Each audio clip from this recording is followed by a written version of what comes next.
जय श्री कृष्ण। प्रिय दर्शकों, साधना के मार्ग में भगवान के प्रेमी भक्तों और संत महात्माओं के चरित्र सहारा देने के साथ साथ प्रेम और विश्वास को दृढ़ भी बनाते हैं। प्रिय भाई बहनों, यह सच्ची कहानी है पूज्यपाद श्री उड़िया बाबा जी की, जो कि एक अद्वितीय महापुरुष थे। इनका जन्म जगन्नाथपुरी में हुआ था। इनके पूर्वज श्री काशी मिश्र तो वैष्णव थे, किंतु इनसे 7-8 पीढ़ी पूर्व इनके एक पूर्वज काली के उपासक हो गए। उन पर माँ काली की बड़ी कृपा थी। माँ ने उन्हें प्रत्यक्ष दर्शन देकर उनके कुल में रहने का वर दिया था। तब से वही इनके कुल की इष्ट देवी हो गईं। सुनने में आता है कि एक बार इनके प्रपितामह काली मंत्र क्लीम जप रहे थे। जपते जपते वे कृष्ण मंत्र क्लीम जपने लगे। उसी समय माँ ने उनके मुंह पर एक ऐसा तमाचा लगाया कि वह टेढ़ा हो गया और फिर जन्म भर वैसा ही रहा। उन्हीं के पुत्र वासुदेव मिश्र बाबा जी के पितामह हुए। वासुदेव मिश्र के पुत्र पंडित वैद्यनाथ मिश्र बाबा जी के पूज्य पिताजी थे। इनका जन्म भाद्रपद कृष्ण सप्तमी विक्रम संवत 1932 को ठीक मध्याह्न के समय हुआ। उस दिन इनके यहाँ श्री कृष्ण जन्माष्टमी का उत्सव था। घर में प्रथम पुत्र का जन्म होने के कारण सभी को अपार आनंद हुआ, किंतु विधाता का विधान दूसरा ही था। इनकी माता श्री लक्ष्मी देवी को प्रसूति रोग ने अपनी चपेट में ले लिया और वे तीसरे ही दिन बाबा को मातृहीन करके परलोक सिधार गईं। माता के चले जाने के पश्चात बाबा का पालन पोषण इनकी छोटी ताई जी ने किया। नामकरण संस्कार में बाबा का नाम आर्त त्राण मिश्र रखा गया। बचपन से ही बाबा का स्वभाव बड़ा ही विचित्र था। चपलता तो नाम मात्र की नहीं थी। जहाँ डाल दिया जाता, जहाँ बैठा दिया जाता, बहुत देर तक वे वहीं बैठे रहते, पड़े रहते। न रोते थे न हंसते थे। खेल कूद से बाबा को कोई मतलब नहीं था। यदि कोई इनको पीटता तो चुपचाप पिट लेते, उसका कोई प्रतिकार नहीं करते थे। यज्ञोपवीत संस्कार होने के पश्चात घर पर ही प्रारंभिक शिक्षा हुई। 12 वर्ष की आयु तक यह घर पर ही उड़िया भाषा, गणित, संस्कृत आदि की शिक्षा पाते रहे, परंतु घर पर जीवन व्यतीत करना इनके स्वभाव में नहीं था। अतः एक दिन घर वालों से बिना कुछ कहे एक भड्डरी के लड़के के साथ अपने घर से चल दिए और बालेश्वर होते हुए मयूरभुज पहुँचे। 12 वर्ष की अल्पायु में इनका यह साहस स्वभाव की स्वाधीनता और असंगतता को सूचित करता था। मयूरभुज की पाठशाला में इनके पिताजी के परिचित पद्य नाभाचार्य नाम के एक पंडित थे। अतः उन्होंने प्रसन्नता से इन्हें पाठशाला में भर्ती कर लिया, परंतु इनको भय था कि कहीं वह इनके घर वालों को सूचना न दे दें, क्योंकि परिचित तो थे ही। इसीलिए यह कुछ दिनों पश्चात वहाँ से चलकर बाल्याबेड़ा चले आए। यहाँ राजा कृष्णचंद्र के विद्यालय में भर्ती होकर अध्ययन किया और 5 वर्ष यहीं रहकर इन्होंने काव्य तीर्थ परीक्षा पास की। इस बीच में केवल एक बार ये घर गए। जिस समय ये काव्य तीर्थ के अंतिम खंड में पढ़ रहे थे, एक ऐसी घटना घटित हुई जो इनके हृदय के अद्भुत भगवत प्रेम के स्वरूप को दर्शाती है। राजा कृष्णचंद्र एक निष्ठावान वैष्णव थे। उनके यहाँ भगवान श्री गोपीनाथ का एक मंदिर था। उसमें कार्तिक शुक्ल नवमी से पूर्णिमा तक विशेष रूप से उत्सव मनाया जाता था। इस समय वहाँ नाटक मंडलियाँ भी आती थीं। इस वर्ष कोलकाता की एक बाल संगीत नाम की सुप्रसिद्ध मंडली बुलाई गई थी। उसने ब्रह्मा का वत्सहरण नाटक का अभिनय किया। अभिनय में एक विचित्र दृश्य आया। व्रज की वन स्थली में सखाओं से घिरे हुए श्री नंद नंदन छाक खा रहे हैं। गौवत्स इधर उधर चल रहे हैं। बाल गोपाल ने भगवान को चारों ओर से घेरा हुआ है। श्याम सुंदर उन्हें पत्तों पर छाक परोस रहे हैं और वे एक दूसरे से छीन झपट कर भोजन कर रहे हैं। इस मनमोहक दृश्य को ब्रह्मा जी एक वृक्ष की ओट में छिपकर निहार रहे हैं। इस विचित्र दृश्य का बालक आर्त त्राण पर गहरा प्रभाव पड़ा। यह वहाँ से उठकर अपने कमरे में चले आए और उसी दृश्य का चिंतन करने लगे। चिंतन करते करते इनकी चित्तवृत्ति ऐसी तल्लीन हुई कि 3 दिन और 3 रात इन्हें बाह्य जगत का ज्ञान ही न रहा। बाबा भाव समाधि में तल्लीन हुए 3 दिन तक अपने कमरे में ही बैठे रहे। यह इनके जीवन का पहला भावावेश था। इसी वर्ष में एक और घटना घटित हुई। इनकी पाठशाला में कटक के रहने वाले गंगाधर मिश्र नाम के एक विद्यार्थी इन्हें अपने छोटे भाई के समान समझते थे और हर प्रकार से इनकी देखभाल भी करते थे। किसी कार्यवश वे मेदिनीपुर गए और वहाँ 4-5 घंटे में ही हैजे से उनका प्राणांत हो गया। इस दुर्घटना का इनके चित्त पर बड़ा गहरा प्रभाव पड़ा, जिससे इनको संसार नासवान और नीरस प्रतीत होने लगा। ये सबसे उदासीन रहने लगे। यहीं से अनुभवपूर्ण वैराग्य का उदय हुआ। प्रिय भाई बहनों, बाबा बड़े ही संवेदनशील स्वभाव के थे। चित्त बड़ा ही कोमल था। अध्ययन समाप्त करके ये घर लौटे। सभी को बड़ी प्रसन्नता हुई। ये भी अपनी पैतृक वृत्ति करने लगे। इस प्रकार जब कुछ समय व्यतीत हो गया तो एक बार देश में बड़ा भयंकर दुर्भिक्ष पड़ा। लोगों को भूख से मरते तड़पते इधर उधर भटकते हुए देखकर बाबा का चित्त बड़ा व्यथित हुआ। अब यह उनके दुख दूर करने का उपाय सोचने लगे, परंतु इतना द्रव्य इनके पास नहीं था जो उन सभी की बुभुक्ष अग्नि को शांत कर सकें। अतः इन्होंने कोई ऐसा अनुष्ठान करने का निश्चय किया जिससे द्रौपदी की बटलोही के समान कोई पात्र प्राप्त किया जा सके। प्रिय भाई बहनों, द्रौपदी के पास एक ऐसा पात्र था। जब वनवास के समय पांडव गए हुए थे तब उनके पास एक ऐसा पात्र था जिससे वो जितने भी लोगों को चाहें भोजन करा सकते थे, भोजन पवा सकते थे, जब तक कि द्रौपदी जी स्वयं उसमें भोजन प्राप्त न कर लें। उसी प्रकार का बाबा भी सोच रहे थे कोई बटलोई उनको मिल जाए, कोई पात्र ऐसा मिल जाए किसी भी प्रकार से जो उन सभी लोगों की भूख क्षुधा शांति कर सकें जो उस दुर्भिक्ष के कारण परेशान थे, मर रहे थे, अपने प्राणों को न चाहते हुए भी त्याग कर रहे थे। प्रिय भाई बहनों, पांडव वनवास के समय सूर्य भगवान ने द्रौपदी जी को एक ऐसी बटलोही, एक ऐसा पात्र दिया था जिसके द्वारा अन्न सिद्ध करके बांटने पर वह तब तक समाप्त नहीं होता था जब तक कि द्रौपदी स्वयं भोजन न करे। उस बटलोही के प्रभाव से द्रौपदी जी नित्य प्रति सहस्त्रों अतिथियों का सत्कार किया करती थीं। बाबा जी भी यही सोच रहे थे कि उन्हें कोई ऐसा पात्र मिल जाए, ऐसा कोई द्रव्य प्राप्त हो जाए जिससे वह सहस्त्रों लोगों की क्षुधा शांति कर सकें। किंतु इसी समय इनके चित्त में ऐसे विचार आने लगे कि इस अनुष्ठान से क्या होगा। एक पात्र मिल भी गया तो क्या हम उससे संसार के सभी प्राणियों का दुख दूर कर सकते हैं? क्या संसार में केवल एक ही दुख है, क्षुधा निवृत्ति का? क्षुधा शांति के लिए ही लोग परेशान थोड़ा ही हैं। अनेकों सहस्त्रों दुख हैं लोगों को अलग अलग प्रकार के। तो यह तो हमारी विडंबना ही है।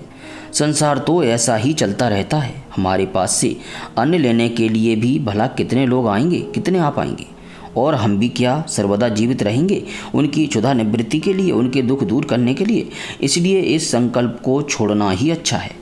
इन्हीं दिनों पूर्णागिरि नाम के एक महात्मा से इन्होंने भगवान शंकराचार्य की विवेक चूड़ामणि भी सुनी। उसने इनके विचारों को बदलने में और भी सहायता की। अतः इन्होंने यह अनुष्ठान बीच में ही छोड़ दिया। परंतु सिद्धि प्राप्त करने की ओर इनका चित्त अभी पूर्णतया उदासीन नहीं हुआ। अतः गुवाहाटी से काशी जाने का विचार किया और कुछ दिन मयूरभुज में ठहरकर ये काशी पहुँचे। इस प्रांत में इनकी यह प्रथम यात्रा थी। यहाँ न तो कोई इनका परिचित था, न इनके पास एक भी पैसा ही था। इधर की भाषा भी ये नहीं समझते थे और न अपनी बात किसी को समझा ही सकते थे। किंतु इनको विश्वास था कि माता अन्नपूर्णा की पुरी है, अतः वह मुझे यहाँ भूखा नहीं रखेगी। इसी विश्वास से यह अन्नपूर्णा और विश्वनाथ के दर्शन कर मणिकर्णिका घाट पर एक खाली गुफा में बैठ गए और यह निश्चय कर लिया कि मैं कभी किसी से कुछ मांगूंगा नहीं। इनको उसी गुफा में 3 रात और 3 दिन बीत गए। शौच और लघुशंका के लिए भी ये वहाँ से नहीं उठे, परंतु भोजन आदि के विषय में इनसे किसी ने कुछ नहीं पूछा। आखिर चौथे दिन जब ये स्नान करने के लिए गुफा से बाहर आए, उसी समय वहाँ एक स्त्री आई। उसने इन्हें पंचामृत पान कराया। वह स्त्री कोई और नहीं थी, माता अन्नपूर्णा ही थी। फिर श्री विश्वनाथ जी के दर्शनों के लिए गए तो वहाँ एक ब्राह्मण ने आपको अनार दिया। इस प्रकार 4 दिन के व्रत का पारण करके आप पुनः उसी गुफा में आ गए। यहाँ रात्रि में स्वप्न हुआ कि कोई महात्मा आपसे वैद्यनाथ धाम जाने के लिए कह रहे हैं। अतः एक काशीवासी बंगाली सज्जन से टिकट कटवाकर आप वैद्यनाथ धाम चले आए। वैद्यनाथ में अनेकों लोग अपनी कामना सिद्धि के लिए केवल पंचामृत पान करते हुए धरना दिया करते हैं। इन्होंने भी सरस्वती की सिद्धि के लिए धरना देना आरंभ कर दिया, परंतु 5वें ही दिन इनकी विवेकवती बुद्धि ने इनको धरने से विचलित कर दिया। अब ये सोचने लगे, यदि सरस्वती की सिद्धि हो भी गई तो उससे क्या होगा। आखिर कालिदास आदि बड़े बड़े विद्वान भी तो काल के ही गाल में चले गए, इसीलिए इसके लिए तप करना व्यर्थ है। यह सोचकर इन्होंने तप करना छोड़ दिया और जगन्नाथपुरी में अपने घर लौट आए। इस समय इनकी आयु 20 वर्ष से अधिक हो चुकी थी। एक सुप्रसिद्ध ज्योतिषी ने पहले ही बताया था कि इनका जीवन 30-32 वर्ष से अधिक नहीं रहेगा। अतः घर वालों ने इनका विवाह न करने का निश्चय कर लिया था। ये जन्म से ही भोगों से विरक्त रहते थे। घर में भी इनका चित्त किसी के मोह बंधन में बंधा हुआ नहीं था।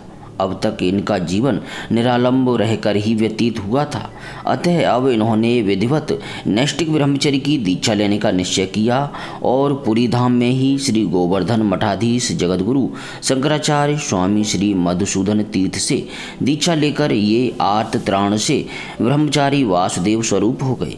इन दिनों इनकी विशेष इच्छा यही थी कि किसी प्रकार ऊधो रेता ब्रह्मचारी बना जाए। यह सोचा करते थे कि मेरी स्थिति ऐसी हो कि मैं किसी युवती स्त्री की गोद में, जो सुंदरी युवती हो उसकी गोद में भी बिल्कुल निर्दोष बालक के समान खेलूं, अर्थात काम विकार जागृत ही न हो किसी भी अवस्था में, चाहे मैं स्त्रियों से घिर कर क्यों न रहूं। इनकी दूसरी इच्छा यह थी कि मेरी सर्वत्र अव्याहत गति हो, अर्थात लोकांतर और राजमहलों में बिना रोक टोक के मैं जा सकूं। प्रिय भाई बहनों, बिना रोक टोक के कोई कहीं तभी पहुंच सकता है, जा सकता है, जब वह निर्विकार हो, जैसे कि बालक होते हैं।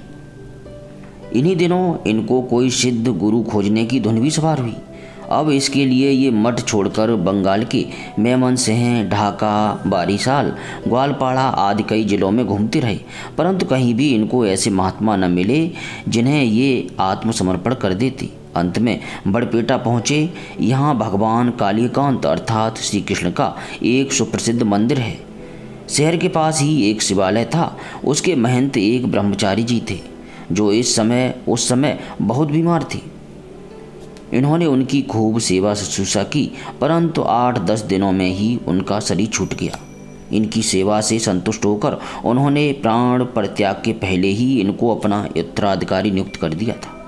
अतः उनके पश्चात ये स्वयं वहाँ के महंत बन गए। अब वहाँ रहकर इन्होंने सतचंडी का अनुष्ठान किया। उसके उपलक्ष्य में नवरात्रि में हवन और ब्रह्मभोज हुआ। उस उत्सव की समाप्ति पर इनको ऐसा अनुभव होने लगा मानो माँ दुर्गा साक्षात इनके सामने खड़ी है। इस समय इनको वाक सिद्धि भी प्राप्त हो गई। अब जिससे जो बात कह देते वही सत्य हो जाती। इनको लोगों के बहुत से छिपे हुए पाप पुण्य भी मालूम हो जाते थे।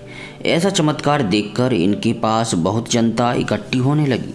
भेंट की सामग्रियों और रुपयों का ढेर लगने लगा। एक एक दिन में 500-500 रुपये आ जाते थे उस समय। इसलिए इनकी ओर से हर समय कढ़ाई चढ़ी रहती थी। नित्य प्रति सहस्त्रों पुरुषों का भोजन होने लगा। ये प्रश्न करने वाले की सूरत देखकर ही सब बातें बता दिया करते थे। प्रिय भाई बहनों, 18 दिनों तक यही क्रम रहा। अंत में विक्षेप अधिक बढ़ जाने पर इनके चित्त में कुछ पश्चाताप हुआ। ये सोचने लगे, यह मैं क्या कर रहा हूँ, मैं तो अपने मार्ग से च्युत होता जा रहा हूँ। और फिर खर्चे के लिए 15 रुपये लेकर ये चुपचाप रेल द्वारा गुवाहाटी चले आए। अब ये आसाम और पूर्वी बंगाल में घूम घूम कर फिर से किसी सिद्ध योगी की खोज करने लगे, किंतु इनको ऐसे कोई योगीराज न मिले जिन्हें पाकर इनकी प्यास शांत होती। अंत में इसी उद्देश्य से इन्होंने सारे भारतवर्ष में घूमने का निश्चय किया। जब ये कलकत्ते से रामेश्वर की ओर जा रहे थे, मार्ग में जिला वालेश्वर के पास एक गांव पड़ता है, उसमें एक बगीचा था। ये वहीं पर ठहरे हुए थे। अकस्मात रात्रि में उस बगीचे के सामने जो मकान बना हुआ था उसमें आग लग गई। उसमें से और सब लोग तो निकल आए, किंतु एक नवविवाहिता बधू संकोचवश बाहर न आई और आग में गिर गई। मकान में सभी ओर आग लगी हुई थी, अतः उसके बचने की कोई आशा न रही। बाबा से यह संकट न देखा गया, अतः आग की परवाह न करके ये उस घर में घुस गए और उस बालिका को गोद में उठाकर बाहर ले आए। परंतु इस प्रकार एक अबला की प्राण रक्षा करने पर भी इनको स्त्री स्पर्श के कारण बहुत गिलानी हुई और उसके प्रायश्चित के लिए इन्होंने 3 दिन तक अन्न ग्रहण नहीं किया। इस यात्रा में ये कई महात्माओं से मिले तथा रामेश्वर, द्वारका एवं उज्जैन होते हुए हरिद्वार तक गए। फिर भी इन्हें कहीं ऐसे महात्मा नहीं मिले जिनमें उनकी पूर्ण श्रद्धा होती। अतः आखिरकार ये हरिद्वार से पुनः कलकत्ते लौट आए। उसी समय बंग भंग के कारण स्वदेशी आंदोलन चल रहा था। इनको दीन दुखियों के प्रति तो सदा से ही सहानुभूति रही थी, अतः ये भी आंदोलनकारियों में मिल गए और इसी कारण से दो एक बार इनकी गिरफ्तारी भी हुई, किंतु अपराध सिद्ध न होने के कारण इन्हें छोड़ दिया गया। उस समय अनेकों नवयुवकों को फांसी लगते देखकर इनको बड़ा खेद होता था, परंतु इनके पास कोई ऐसी शक्ति भी नहीं थी जिससे ये उनके दुख को दूर कर सकते थे। आखिर एक महात्मा के समझाने से इनको वह प्रवृत्ति छोड़नी पड़ी और संन्यास लेने का इन्होंने निश्चय कर लिया। जगन्नाथपुरी जब ये पधारे तब इन्होंने अपने गुरुदेव श्री गोवर्धन मठाधीश्वर से सन 1964 में कार्तिकी पूर्णिमा को विधिवत संन्यास ले लिया। अब ये ब्रह्मचारी वासुदेव स्वरूप से स्वामी श्री पूर्णानंद तीर्थ हो गए, किंतु प्राय गुरुजनों का नाम नहीं लिया जाता, इसीलिए विशेष प्रतिष्ठा बढ़ने पर ये श्री उड़िया बाबा नाम से प्रसिद्ध हो गए। संन्यास के कुछ ही दिनों पश्चात स्वामी जी गुरुदेव से आज्ञा लेकर काशी की ओर चल पड़े। चलते समय ही इन्होंने अपना दंड समुद्र में फेंक दिया।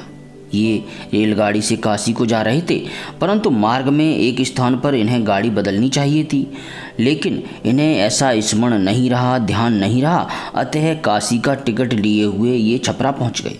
अब वहाँ पर गाड़ी चेक हो रही थी, तो जो टिकट चेकर था उसने बाबा को चेक किया, टिकट देखी तो छपरा की टिकट थी, तो उसने बाबा के साथ कुछ अभद्र व्यवहार किया, मारपीट की और गाड़ी से उतार दिया। प्रिय भाई बहनों, संत महात्माओं के प्रति अज्ञानियों के ऐसे अभद्र आचरण से हृदय विदीर्ण हो उठता है।